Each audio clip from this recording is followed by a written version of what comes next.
I would love to go as deep as you can. I've wanted to talk about this for a long time. Okay.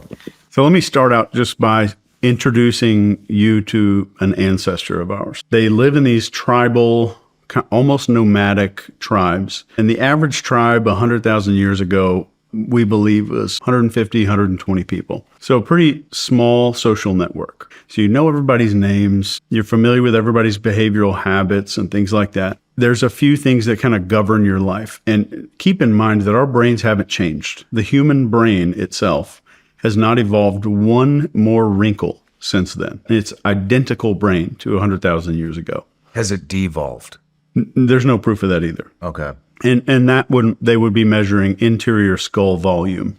So over the course of time, your ancestors, if they piss someone off in the tribe and they get judged by a lot of people in the tribe, they do something silly and they get some kind of judgment, they get exiled and kicked out of the tribe.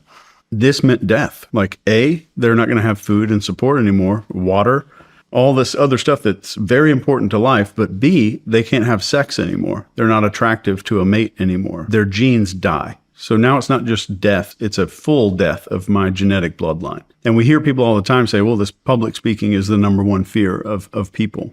But speaking is never what people are afraid of. It's the potential for judgment. Somebody's going to judge me. I'm going to get laughed at. I'm going to get kicked off the stage or something like that. That is hardwired into our nervous system. It's inside of the lower part of our brain. And if I can target the non-human part of the brain, this mammalian mammal brain inside of our brain, that governs your whole life. It's the thing that keeps your heart beating. It's the thing that if you say, I'm going to hold my breath until I die, the reason that you can't is that part of your brain's in charge. It's either going to make you breathe or knock your ass out.